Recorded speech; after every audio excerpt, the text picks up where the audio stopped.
अस्सलाम वालेकुम सामीन। 24 रमज़ानुल मुबारक है, 16 अप्रैल है। ख़बर का उन्वान है, दिल्ली के वज़ीर आला CBI दफ्तर पहुंच गए हैं। ख़बर तफसील से सुनिए। दिल्ली के वज़ीर आला अरविंद केजरीवाल आज CBI दफ्तर पहुंच गए हैं। CBI उनसे पूछताछ करेगी कि शराब नीति मामले में, शराब नीति घोटाले में उनकी क्या भूमिका, उनका क्या रोल रहा है। आपको पता ही है कि इस मामले में आम आदमी पार्टी के सीनियर लीडर और साबिक नायब वज़ीर आला मनीष सिसोदिया जेल में बंद हैं। शराब नीति घोटाला क्या है? कोई भी सरकार जब किसी चीज़ का प्रोग्राम बनाती है उसको नीति कहा जाता है। तो इल्ज़ाम ये है कि दिल्ली सरकार ने जो शराब नीति बनाई है, उसके जो ठेके दिए हैं, लाइसेंस दिया है, उसमें बड़े पैमाने पर बदनवानी, करप्शन और घपले किए हैं।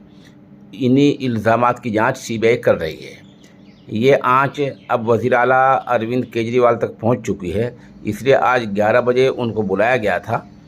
तो केजरीवाल CBI दफ्तर पहुंच चुके हैं। अब थोड़ी बहुत देर में उनसे पूछताछ शुरू हो जाएगी। इस दौरान जैसे कि आप वीडियो में देख रहे हैं, ये आम आदमी पार्टी के बड़े नेता हैं और ये सब के सब CBI दफ्तर के बाहर पहुँच चुके हैं। ये भी वहाँ बैठे हैं और ये उसमें पहुँचे हैं कि केजरीवाल वापस आएंगे तो हम उन्हें अपने साथ लेकर जाएंगे। इस दौरान CBI के दफ्तर के बाहर कुछ फासले पर आम आदमी पार्टी के वर्करों ने वज़ीर-ए-आज़म नरेंद्र मोदी के खिलाफ नारेबाजी की है और उधर पुलिस ने एहतियाती इक़दाम उठाए हैं।